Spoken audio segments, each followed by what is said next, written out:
Hello students. कल हमने पढ़ा था संविधान और राज्य प्रशासन, अर्थात कि राज्य प्रशासन से संबंधित कौन कौन से अनुच्छेद हैं जो संविधान में बताए गए हैं, और हमने पढ़ा था राज्य प्रशासन का महत्व। आज हम पढ़ेंगे राज्य प्रशासन के समक्ष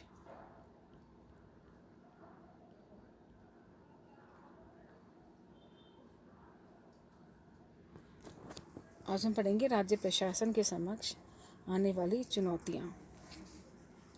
इसमें सबसे पहला जो पॉइंट है वो है राज्यों की कमज़ोर वित्तीय स्थिति। हमारे संविधान में राजस्व प्राप्ति से संबंधित महत्वपूर्ण विषय केंद्र सरकार के अधीन रखे गए हैं, जबकि स्वास्थ्य, शिक्षा, औद्योगिक और कृषि जैसी महत्वपूर्ण सेवाओं के लिए राज्य प्रशासन को उत्तरदायी माना गया है। ऐसी विकट स्थिति में भारत के सभी राज्य वित्तीय दृष्टि से कमज़ोर हो जाते हैं।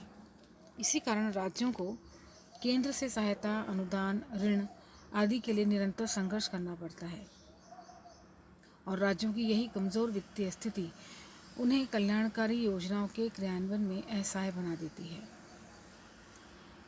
केंद्र और राज्यों के मध्य करों के बंटवारा, अनुदान से संबंधित नियम और नीति तय करने के लिए प्रति 5 वर्ष के पश्चात एक वित्त आयोग का गठन होता रहा है, परंतु इससे राज्यों की अर्थव्यवस्था और वित्तीय सुधार में कोई फर्क नहीं पड़ा है, और न ही इस आयोग ने कोई ठोस और स्थायी समाधान अभी तक प्रस्तुत किए हैं।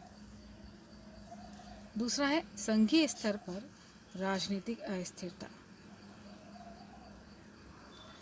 संघीय स्तर पर राजनीतिक अस्थिरता के कारण देश की पंचवर्षीय योजनाएं, नीतिगत निर्णय और विदेश नीति आदि व्यापक रूप से प्रभावित होते रहे हैं।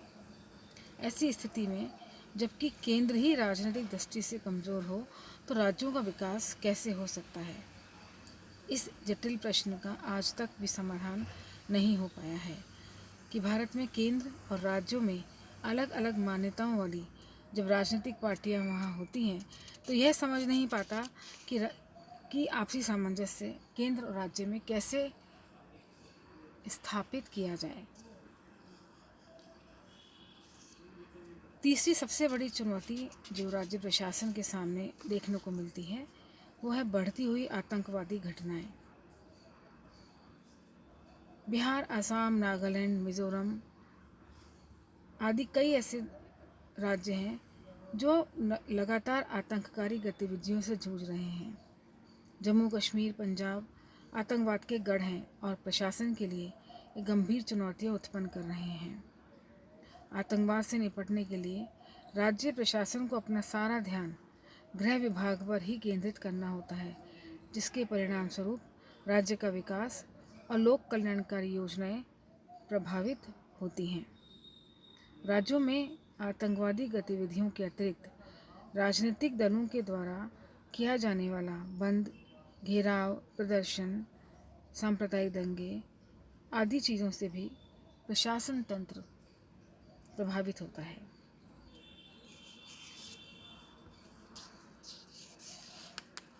अगली कमज़ोर कड़ी जो राज्यों में दिखाई देती है वह है परियोजनाओं की स्वीकृति में देरी। विकास कार्यों को तीव्र गति से पूरा करने और आवश्यकता अनुसार नए उद्योग लगाने या परियोजनाएं शुरू करने के लिए राज्य सरकारें तत्परता से कार्य करती हैं, परंतु विद्युत, ऊर्जा, औद्योगिक परियोजनाओं की स्वीकृति केंद्र सरकार से लेनी होती है। राज्य के अधिकारियों द्वारा पूर्ण मनोयोग और उत्साह से तैयार की गई ये परियोजनाएं केंद्र सरकार के मंत्रालयों में लंबे समय तक ऐसे ही पड़ी रहती हैं। परियोजनाओं की स्वीकृति में देरी होने से राज्य का विकास भी प्रभावित होता है।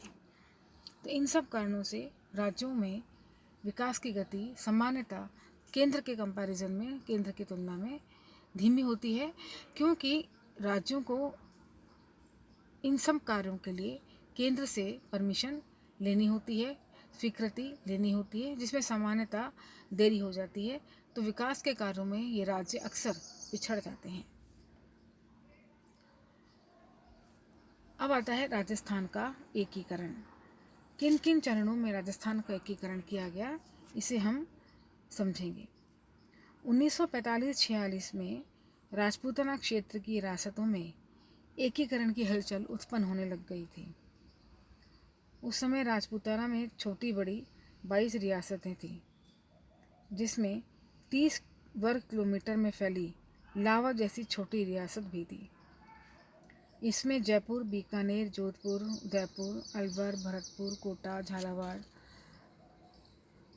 करौली, कुशलगढ़ आदि भी सम्मिलित किए गए थे। स्वतंत्रता के समय देशी रियासतों के समक्ष 3 विकल्प थे। या तो वे भारत में सम्मिलित हो जाएं, या पाकिस्तान में सम्मिलित हो जाएं, या फिर अपना एक स्वतंत्र अस्तित्व को बनाए रखें। राजपूताना की रियासतों के अधिकांश राजाओं का मत भारत में ही सम्मिलित होने का था। इसके बाद हम पढ़ेंगे कि राजस्थान के एकीकरण के कौन कौन से चरण थे। पहला चरण यानी प्रथम चरण, जो 25 और 26 जून 1946 को माना जाता है। यहाँ पे महाराणा उदयपुर द्वारा राजपूताना, मालवा और गुजरात की 22 रियासतों को लेकर राजस्थान यूनियन बनाने का एक सम्मेलन आयोजित किया गया था। 9 सितंबर 1946 को अखिल भारतीय देशी राज्य लोक परिषद की राजपूताना प्रांतीय सभा द्वारा राजपूताना की सभी रियासतों के एकीकरण की मांग की गई थी। द्वितीय चरण, जो सितंबर 1947 में शुरू हुआ, भारत सरकार के द्वारा किशनगढ़ और शाहपुरा को केंद्र शासित क्षेत्र अजमेर में मिलाने का निर्णय किया गया था।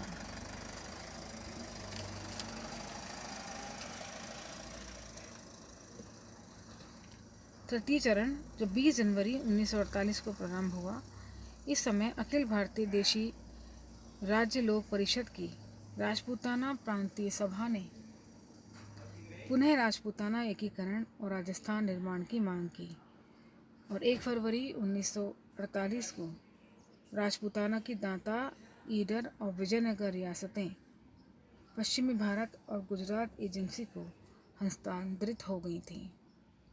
चतुर्थ चरण 1 मार्च 1948 को आता है, जिसमें सिरोही को पश्चिमी भारत और गुजरात एजेंसी को हस्तांतरित कर दिया गया था। पंचम चरण 27 फरवरी 1948 को आता है। इसे हम मत्स्य संघ के नाम पर भी जानते हैं। इसमें अलवर, भरतपुर, धौलपुर और करौली के राजाओं ने मिलकर मत्स्य संघ को बनाने का समझौता किया और 18 मार्च 1948 को मत्स्य संघ का उद्घाटन हुआ और महाराजा धौलपुर इसके राजप्रमुख बने और शोभाराम इसके प्रधानमंत्री बने। षष्ठम चरण संयुक्त राजस्थान का चरण कहलाता है। यह 25 मार्च 1948 को कोटा, बूंदी, झालावाड़, डूंगरपुर, बांसवाड़ा, कुशलगढ़, प्रतापगढ़, किशनगढ़, शाहपुरा और टोंक रियासतों के विलय से संयुक्त राजस्थान का निर्माण किया गया। सातवां चरण 18 अप्रैल 1948 को आता है, जिसमें मेवाड़ का संयुक्त राजस्थान में विलय और उदयपुर इसकी राजधानी बनाया गया और महाराणा उदयपुर के राजप्रमुख तथा माणिक्यलाल वर्मा को प्रधानमंत्री बनाया गया। आठवां चरण 30 मार्च 1949 को आता है। इसे हम वृहत संयुक्त राजस्थान राज्य का गठन भी कहते हैं। यह सरदार पटेल के द्वारा 14 जनवरी 1949 को राजस्थान में जयपुर, जोधपुर, बीकानेर और जैसलमेर को सम्मिलित करने की घोषणा की गई थी और यह घोषणा 30 मार्च 1949 को वृहत राजस्थान राज्य का उद्घाटन भारत के उप प्रधानमंत्री सरदार वल्लभ भाई पटेल के द्वारा किया गया था। जयपुर को इसका राजधानी बनाया गया और महाराजा जयपुर यानी मानसिंह जी को राजप्रमुख और हीरालाल शास्त्री राजस्थान के पहले मुख्यमंत्री बने। नवम चरण, जो 15 मई 1949 को मत्स्य संघ का राजस्थान में विलय कर दिया गया था। 10वां चरण 1950 को सिरोही का विभाजन करके किया गया और भारत के प्रधानमंत्री पंडित जवाहरलाल नेहरू ने इसे पुनर्विचार का आश्वासन भी दिया। अंतिम चरण 1 नवंबर 1956 को आता है, जिसमें माउंट आबू, सुनेल टप्पा और अजमेर राजस्थान में सम्मिलित किए गए। वर्तमान राजस्थान 1 नवंबर 1956 को ही बनाया गया।